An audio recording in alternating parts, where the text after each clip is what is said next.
Thank you. Hello, everyone. Welcome to another episode of Prelude to Positivity. My name is Tommy Geraci. Today, my guest is my good friend for many, many years, even though we haven't met yet in person, Xavier Toscano. He is an artist, he's a musician, he's a dancer as well, and he's really been perfecting those skills. And he's also just like a very positive person online and off. So, welcome, Xavier. How are you? Hey, how are you, Tommy? Good to see Good. you. I see Thank you you're so staying much. safe with your mask. Yeah, well, I'm outside. I just thought I'd take a little break, walk outside. I'm in a place where it's not quite so populated, but you never know. I don't want to take a chance of being caught without one. So I want you to just tell people who might not know about you yet, how did you come into what you do today, and what is it that you enjoy doing most? Hmm. It was just basically an innate desire to perform, and putting one foot in front of the other is what's been good. What's what got me here. Um, I think at the very beginning, I started doing back in the day when you could easily submit videos to Logo. Hmm. Oh, I wow. had a few on there, and I mean, I saw that happen, so I was like, okay, why not? Let's do this. Let's pursue it further. So there was actually a time where you could just submit videos all on your own without having management or knowing anybody at Logo. You just sent it in. You can still do it, but they're not quite as friendly as it used to be. Not, I shouldn't say friendly, but I should say they're probably just not as open to just about anybody anymore. Now there's a process. Yeah, Now there's a yeah. whole process. Yeah, you can still do it. In fact, I just submitted my latest video, so I'm waiting to hear from them. Cool. This past year, especially almost a year now, has been very challenging. But even though it's been so challenging, music has still been really important to so many people. So how has Mhm. music been that for you in this past year with the virus and all? Well, I'm biased because neck deep in music and creating and performing and all of that stuff. So I've done a few things, especially with the beginning of the pandemic. As as you remember that I was trying to support, Feeding America. Yep. For me, it was painful. I know, growing up very poor, I know exactly what it feels like to go hungry for days. So it was a way that I wanted to give back. We did raise some money, um, and I was happy to be able to do that, and that's part of being involved in music, and so that was gratifying. Um, but right now, I've been recording videos mostly, and I've got one that I haven't released yet, and then one that I'm in pre-production. So I'm just trying to stay in the visual side, but I've been getting a lot of requests for new music. And while I do have some demos in my pocket, I don't think I'm ready to put those out yet. Cool. But you've been creating the whole time. Yeah, I haven't stopped. I don't know. I guess I'm one of those squirrely types that if I'm not doing something, I go nuts. Yeah, yeah. And speaking of doing something, you have a brand new music video for the cover of You Make Me Feel by Sylvester, correct? Yeah, that's right. Can you tell us about that song and the making of the video? There's a place in San Francisco. Unfortunately, it's shut down now. Um, it's called Badlands, which was over Mhm. in the Castro district, and they used to play music videos, so you could dance, and the music videos would play. And then one day, that song, for whatever reason, just caught my attention, Mhm. and I was like, you know what, I think I want to record this, and I did. And now I've made a video for it. I think I released it about a month ago, maybe, Yeah, just about. and that was a lot of work, but it was also a lot of fun, and it was something different. I've never actually done anything where I expressed myself, how should I say it, a little in a more feminine way. Mhm. So I did that side of me, I guess. Usually I'm a little more on the boy side, I guess you could say, when Were I'm you a rapping. fan of Sylvester before? Not as much. Like, I knew of Sylvester, but that song started opening a door into who Sylvester was, into his music. And I think one of the things that I admire a lot about Sylvester is that he was himself in a time where it was a lot more difficult. Mhm. And not only was he was himself to the world. You know what I mean? He took it like way out there. Yeah. And you have to admire that. You have to admire that. Is that why you made the video a little bit more feminine, kind of like to show him some respect or to honor that original theme of him being more feminine? Absolutely. And I think just queer people in general, you know what I Mm, mean? And I think having those types of role models give us the freedom to also be ourselves, however queer you are. yeah, for sure. And then obviously social media was always really important, but in the past year especially, it's gotten even more important in order for you to stay in touch with your fans. So how have you been using social media to further your efforts with your career? My favorite social media is Instagram. I fell Mm, in love with it instantly when I discovered it, and I'm still on there. And I know that the big thing right now is TikTok, but I'm not very active on TikTok. I still love Instagram. So for me, it's one of the platforms that I focus the most on. And of course, Facebook. yeah. Um, but I find that a lot of people like to get argumentative on Facebook, and Yeah. sometimes it could be just about anything. And I'm like, wait a minute, that's not how I meant to say that. Or anyway, whatever. But I love Instagram, so I'm a lot more active on Instagram, or I try to stay as much like with stories and stuff like that. But what I think I appreciate the most is when people reach out to me, because then that's when you know that you're having some kind of, I'm not even going to call it an impact, but more like an interaction. You know what I mean? And Yeah. I like that connection. I really appreciate that connection. And do you find that people feel that you're more accessible on Instagram or more accessible because of social media at least? I think I try to make myself accessible through all of social media. For instance, I've had I think two people reach out from Africa. A lady who I think her name. I hope I'm not mispronouncing her name. She's a rapper from Africa, and I think you pronounce it. We've never talked. We've only corresponded.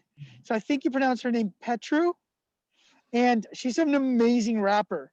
She wants to collaborate, but I don't have any like music projects right now that she might fit in. But I'm leaving that open.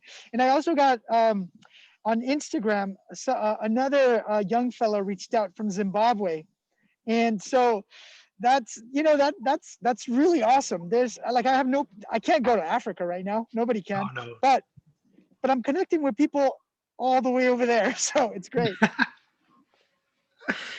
And what is it that you're most passionate about? I want to say singing.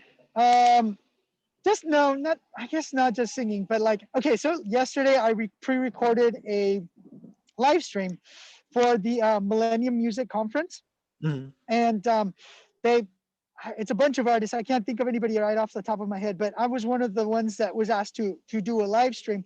But it's quote unquote a live stream. You're pre-recording now, and then they Yeah, I've seen them telecast do them. that. It becomes So part of we like a montage. mhm. They put it in, So so and I think it helps with technical difficulties because there were so many in the beginning. So but yeah, we just recorded that yesterday. With I recorded it with two dancers, and just being on stage again was so much fun. Even though there was nobody there, there's a I mean obviously the crew was there, so they were our audience and they were positive and supportive. So that was a great feeling and a reminder of things to come. I'm very optimistic that um, as soon as we're able, I mean, it's hard to put a number to it. No one's an expert. And I'm no. finding that even the experts sometimes don't even know. But I know that for sure we're going to get back to quote unquote normal. And it was something to look forward to. It was such a great feeling to be able to do that. And I think just being on stage and performing in front of people is my favorite thing to do. Yeah, and it might be a thing where we do it in increments where you're going to a smaller venue first where there's just a few people and then it gets expanded and expanded until we can all have groups together again, which is fine. I think that's very likely. And Yeah. you're right, that is fun. And what would you call this particular chapter of your life if you were writing a book about your life? Oh gosh. It's hard to say. It's hard to say. Growth, growth spurt. We'll call it that. I've learned a That's lot good. about myself. I feel like I've become a different person, but with every growth spurt, there's also growing pains. So there it is. Cool. But Did you that's learn fine, you know. anything? I'm sorry, Go ahead. What were you saying?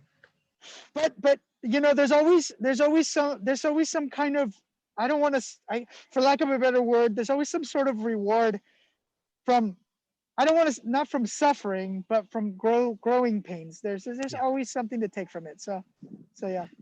Did you learn anything that surprised you about yourself while you were going through this growing pains? Listen, I'm not a perfect person. I have a lot of flaws, and sometimes I can be a downright a-hole. uh, And that's why sometimes I kind of like shrug a little when people say that I'm a nice guy, because I have my moments. But I think one of the things that surprised me about myself is that I could actually be a more kinder, gentler, patient person. Not always, but I'm mm, finding that now I'm making that choice a lot more consciously. Does that make sense?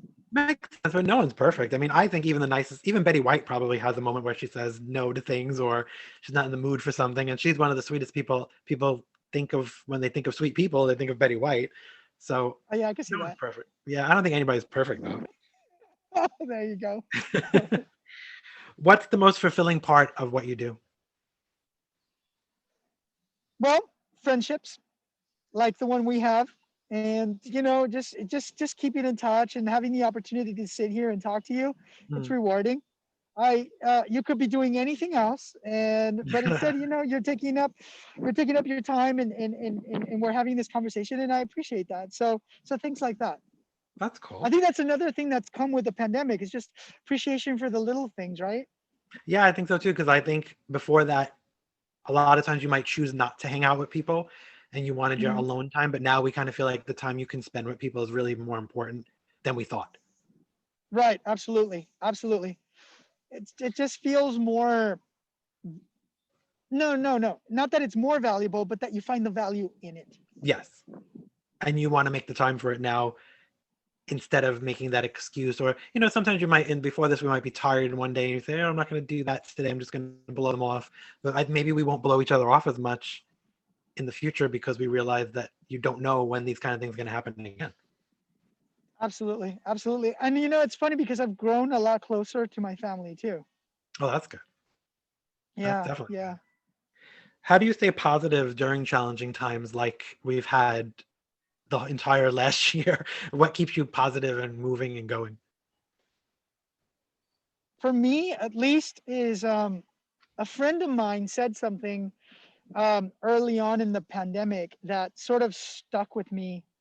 He said that he was trying to lean into things, and I thought to myself, "Oh my God, like that's a perfect analogy, in the sense that uh, you just take it as it comes, and you don't force it on yourself, and you just lean into it." Yeah, yeah. I thought it was perfect. I really did. And so I think that's one of the practices that I've been doing, is just leaning into things. I mean, sure, it's been in it, to say the least, it's been an unpleasant year, but I lean into it, and then I do what I can, and for me, if I'm not creating, if I'm not doing something, I would go nuts. So I find that's stuck with me, and something that I try to keep in mind. Okay, lean into it. So that's what I'm doing. So this year was especially hard on artists because basically everything that artists do were ripped out from underneath them. So, Yeah, more or less. what would you say to people who have friends who are artists or even the artists themselves about supporting each other and supporting the artists that are in your lives? Any advice to them about how they could be helpful and encouraging to the artists in their lives? Yeah, for sure. I think right off the bat, if you have a friend who's an artist, reach out and let them know, hey, I watched your video. Hey, I listened to your song. Hey, that even if it's just one song you listen to, it means a lot, especially right now. And for other artists, I think that collaborations are important. Hmm. Making plans are important. And because well, I feel like right now there's, even if it's just a small one, I feel like right now there's a little light at the end of the tunnel. We don't know how close it is, but Yeah. it's there. And I feel like just keeping your eye on that little light at the end of the tunnel, let's talk about collaborations. Let's talk about, we can support each other as we keep an eye out on that little glimmer of hope there. And I think that would be very helpful, because it's easy to focus on what's going wrong and how things suck right now. But if you just keep that eye there, I think it'll make it a lot better. It'll make it a better experience. Cool.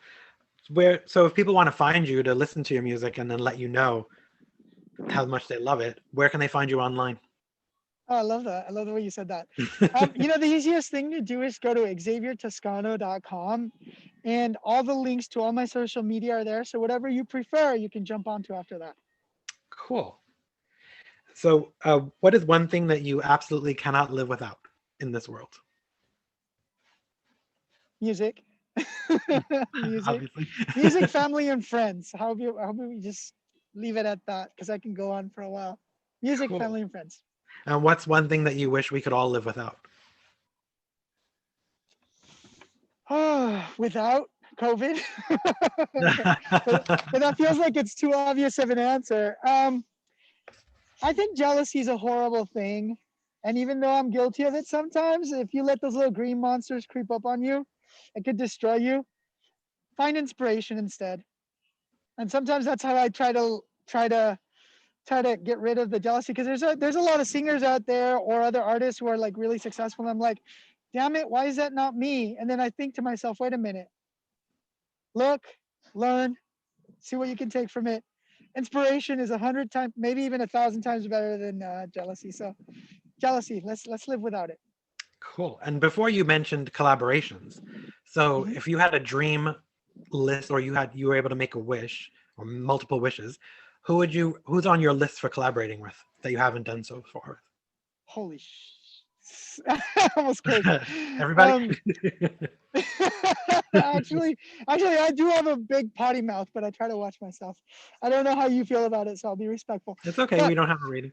You can say whatever you want. nice, thank you. I mean, where would I start?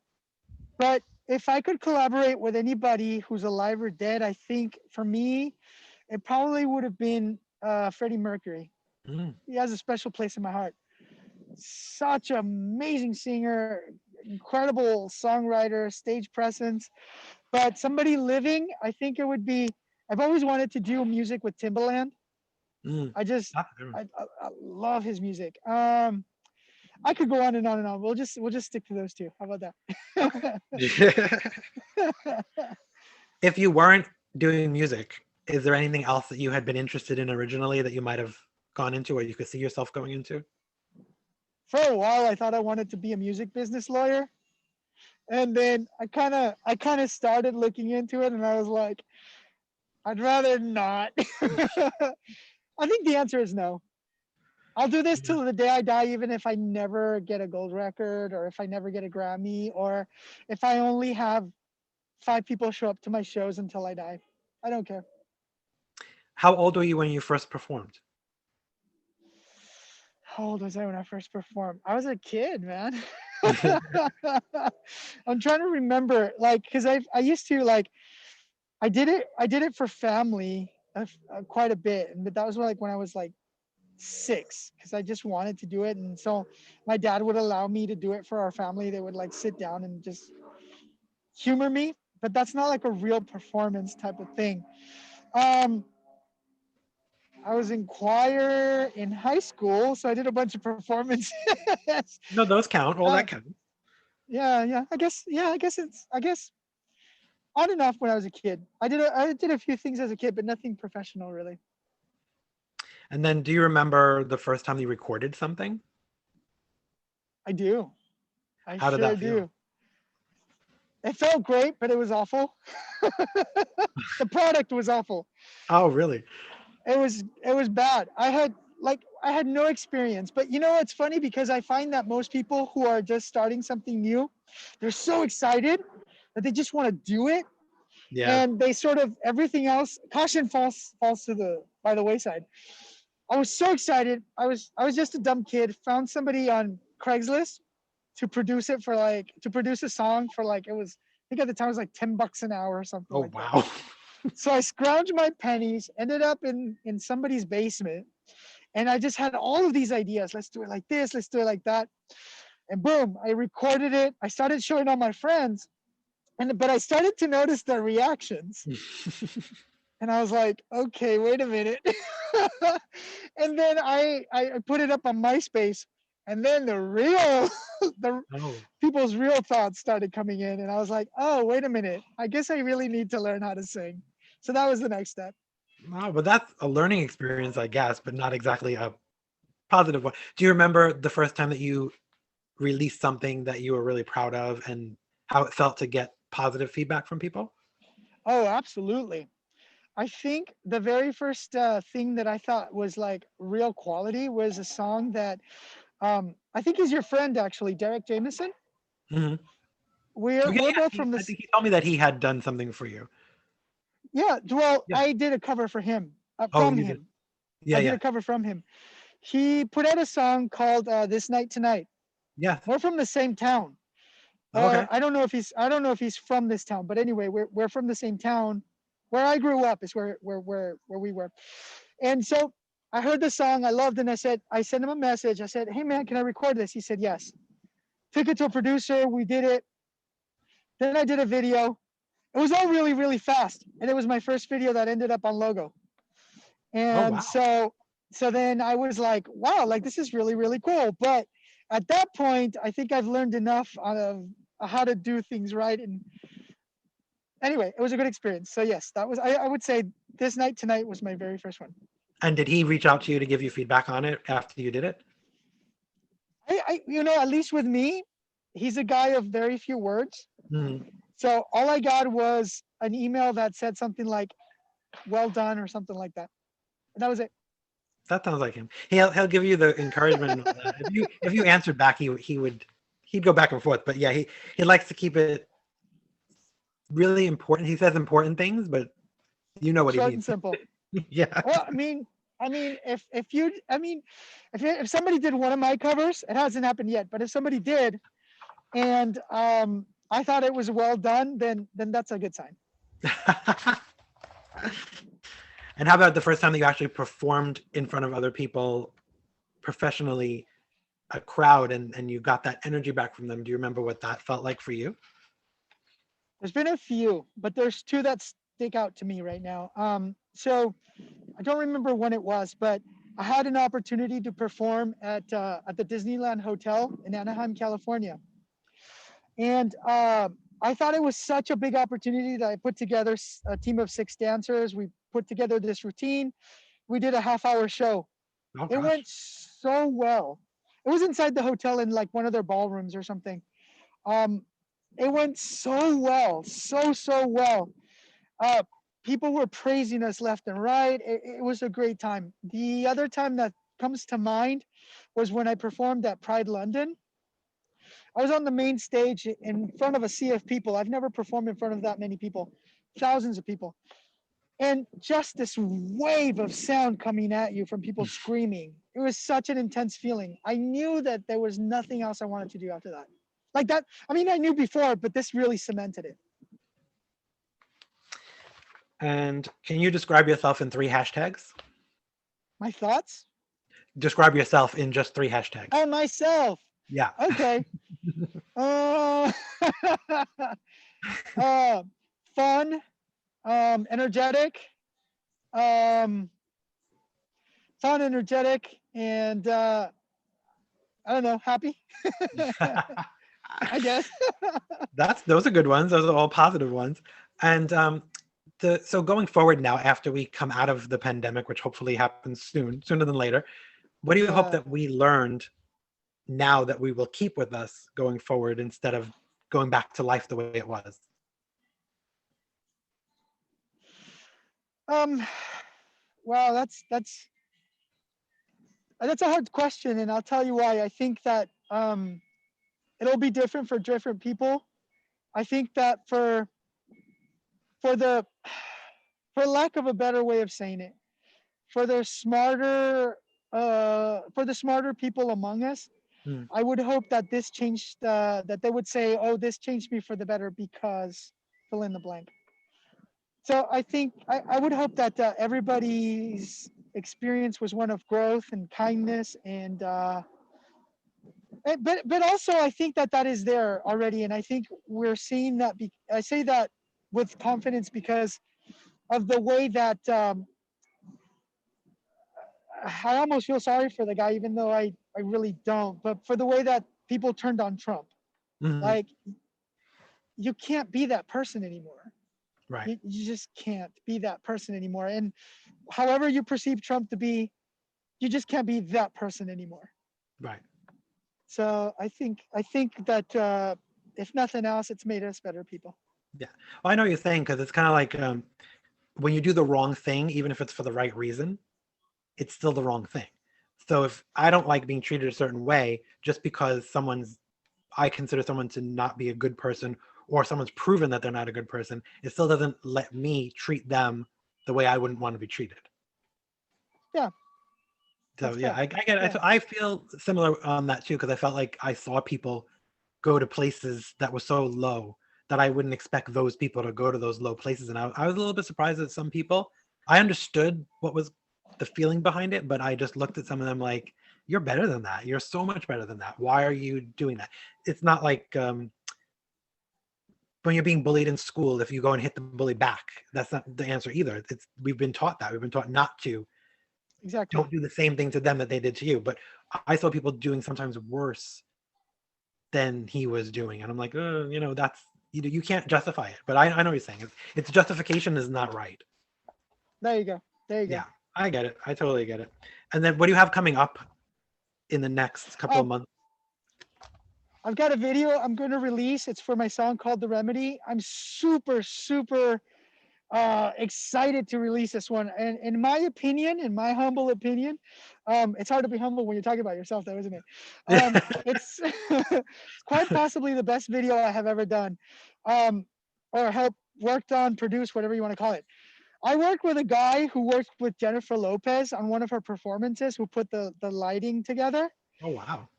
The lasers on this thing are outstanding, and the team from everybody that was there, I man, I could go on. It's I get. It was such a great project to work on.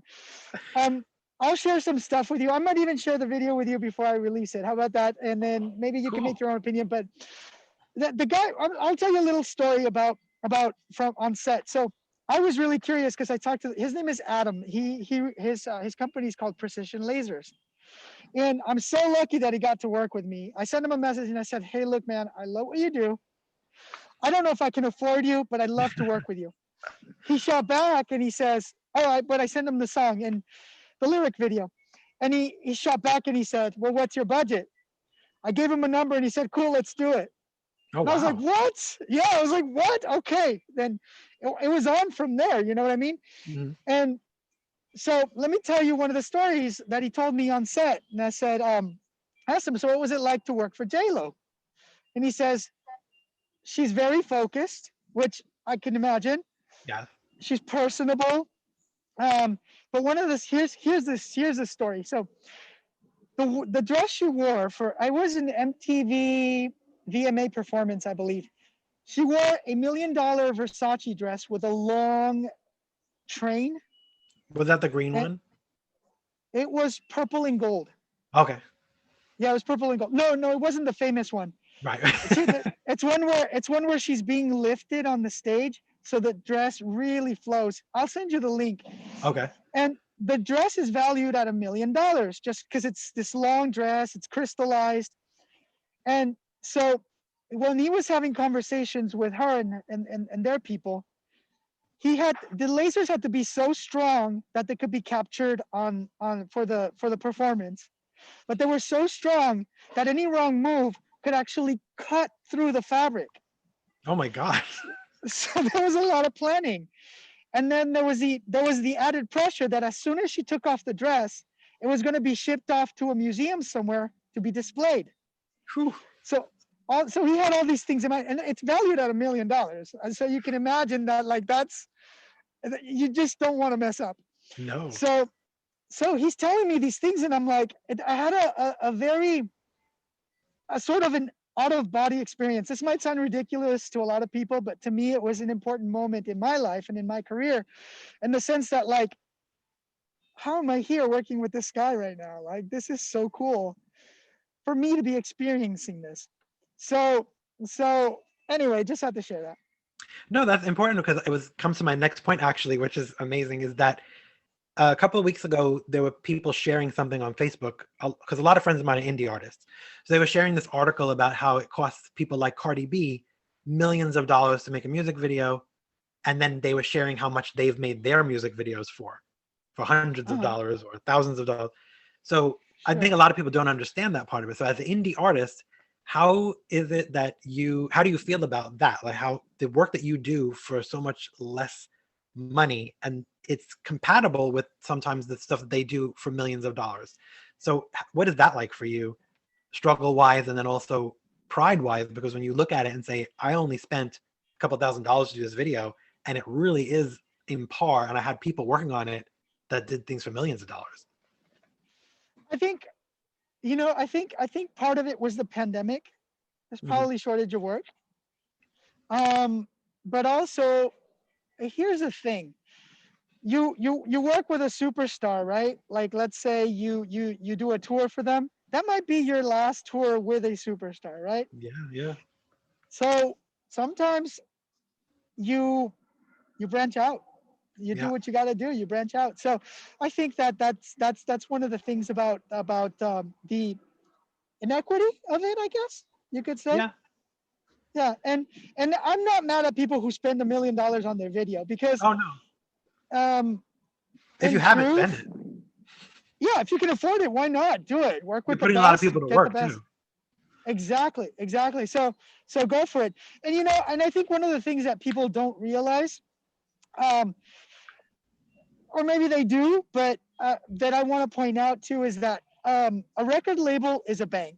If you look at it as a bank, it's going to put things into a bigger perspective. So Cardi B basically, if she, I don't know how much you said the video was made for. What, I a don't remember million the exact, dollars? but it was millions of dollars, tens of millions, as compared with someone making a video for $1,500. Right, right, right. Well, mine costs more than that. I'll put that out Oh, there, I'm sure the but laser whatever. guy. The laser guy was more than that. But Yeah, I'm but sure. anyway, I can't talk about that. But what I can tell you is this. So let's say she made that video for $10 million, right? She's actually in debt. Again, a record label is a bank. Now Mhm. she's $10 million in debt to the record label. So she needs to be worth that money in order to recoup. Recoup is a big word in the music Right. business.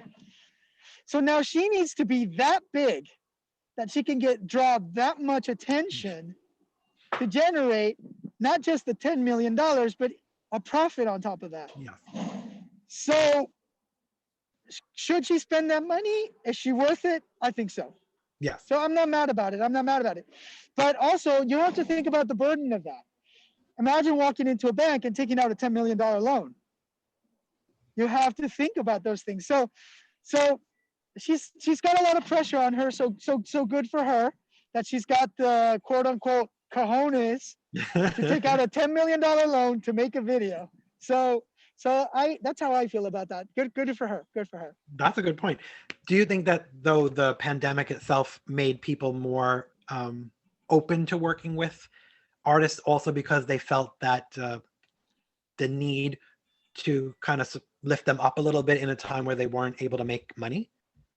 I'm sure there was a lot of kindness out there. Mhm. I couldn't tell you for a fact. I'm sure there was a lot of kindness out there, but at the other end too, I think that some people needed to put foot on the table as well. And then So also, so to go please go ahead, ahead. do you think No, no, people no, do go ahead. that on a regular basis anyway, because they just realize the fact that indie artists really do need to be uplifted more, and they do it as a goodness at heart, whether it's a pandemic or not? Huh. I think every case is different. Sorry about the noise. I That's think good. every case is. I'm afraid to move because I have a really good reception right now. Sorry, guys. I don't think that'll last too long. Um, you know, I think there are a lot of good people out there, just as there are a lot of people out there who won't get out of bed for less than $10,000 a day. So I think it depends on who you ask. I know that I was really, really grateful to be able to work with them. Cool. So besides the music video coming up, do you have anything else planned? You have new music you were talking about before. I do. I got about 5 demos in my pocket. Um, some of them I'm pretty excited about. Others we'll see.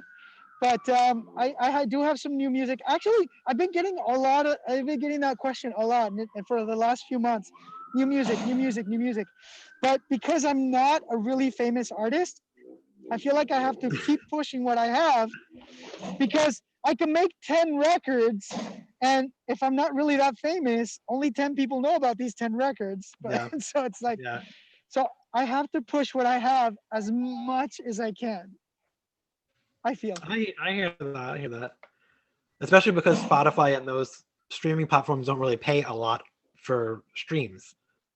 Yeah, that's what people don't realize, and they shouldn't. That's not something that should be important to them, right? But Yeah. I think it pays, and I'm not kidding. It's something like 0.00025.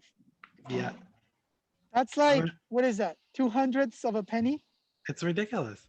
per stream. Yeah. Yeah. So I mean, somebody at Christmas time was posting about Mariah Carey because her song "All I Want for Christmas" it was the most streamed song on Spotify as usual because of right, the right. holidays. That song always goes crazy.